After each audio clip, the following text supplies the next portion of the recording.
Good day, everyone. It's been almost 2 weeks that I didn't upload any video regarding on our topics.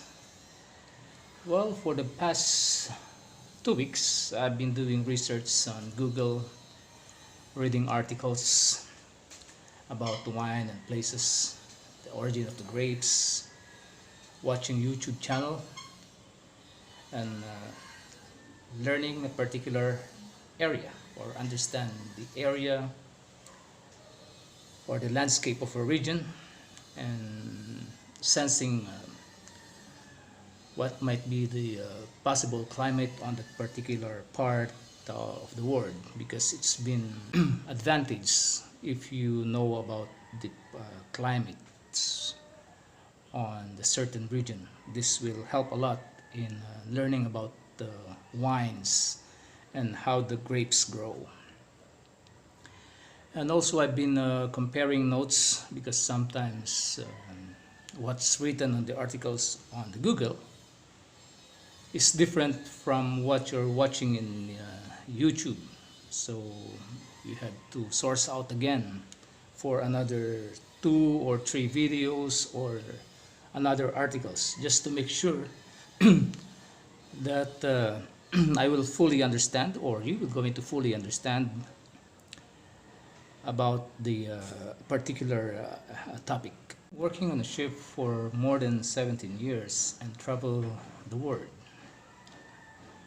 I've been to Europe, US, South America, New Zealand, and Australia, and I can say that I can able to tell or compare the weather in different places. And this experience I would like to share to you, so at least we can learn more and compare my notes on what I read and what I watched, and this will help us develop and for us to understand more about wines. So as I mentioned, I do the research and the reading and the watching, and please do your share and do the sharing and subscribing on my YouTube channel. And okay, let's go back to the topic. And as I mentioned, that I think that I'm almost finished about the topic, but as I gathered more information and answer, the more questions that comes up. So it seems like we're going to have a lot more topics regarding wines, and some topics are why our wines are expensive than the other countries, and also why French wine are very expensive. And also we're going to talk about the different between the New World and the Old World wines, and also we're going to talk about the certain terrain or the different wine regions in France, and what they call the terroir or terrain or the territory that adds more on the value of the wine, and a lot more things to learn. Let's start with the first question, that why is wine expensive comparing to the others. And the first answer to that is all about the location. If the location is an area which you can grow what you want without restriction, or a controlled area where you can only plant a particular grapes and a certain amount of vine, and then we go on harvesting or picking the wine, if it's a hand pick or mechanical picking of grapes. As we all know, manual picking requires a lot of people involved, and it's a very time consuming comparing to the machine picking, which doesn't need an army of people, and it requires only a minimum time. And for hand picking or manual picking, you will going to spend a lot of money, and this will again increase the value of the wine. But you can get the best result, because by hand picking you can easily pick up only the good grapes and avoid getting the unripe and also the rotten or damaged grapes. And also they're using a basket or a small basket or a crate to fill up whatever they can pick from the vine, and this will avoid the grapes from the bottom to get crushed. So in that result, you can have a clean grapes before even reaching the processing area of the winery. To use the machine harvester, it will be cheaper and requires less people to work on, but it's going to have a different result, because the machine will just go in and just shake the vine and collect whatever it's in the area. So that means you're going to get the grapes, the good and the buds, the ripe and the unripened one, and also you can get a lot of stems. And if you are unlucky enough, you can get all the insects, worms, or worse, even the snake, and they dump all together in a big container, which comes together with the machine.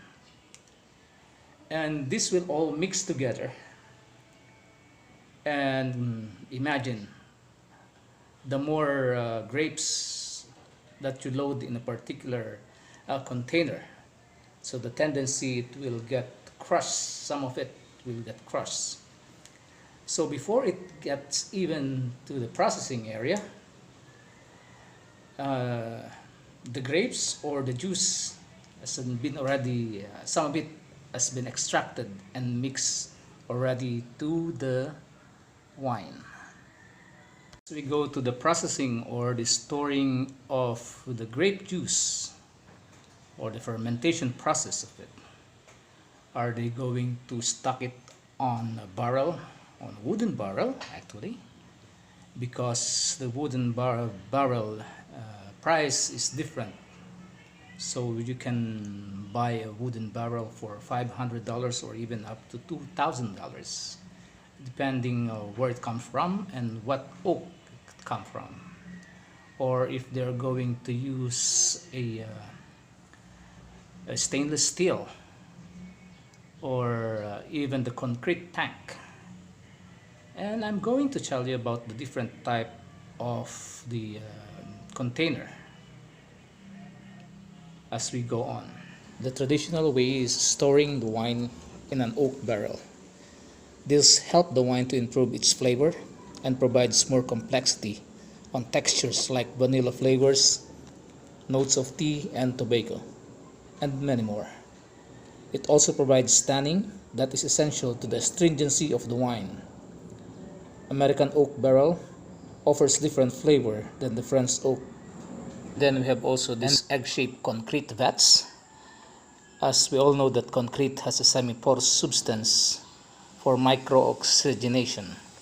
The aging is very similar to the oak barrel without the oak aroma or flavor, but preserve the purity, the aroma, and the flavors of the wine. The shape of the vats encourages the leftover dead yeast to suspend gradually and fill out the body and soften the acidity of the wine. And then we have the environmental friendly stainless container. This container is easy to clean and run on a lower risk of contamination. And you can also control the temperature of the fermentation. This doesn't affect the taste of the wine, and you can enjoy the talent or the style of the winemaker. but you can add the oak chip to it, like the aging process that they're doing on the oak barrel. And lastly, we have this clay pot they call the terracotta. They use this on the ancient winemaking found in Georgia. The pots takes the acidity of the wine, allow oxygen exchange, and provides superior insulations, and many more. The disadvantage of this, it's very hard to transport because it's break easily. But some wineries, especially in California, they are starting to use this kind of tank or container again. To consider as well the time and technique on the wine. Technique is about the ability of the winemaker to create a wine, so you have to pay for that as well.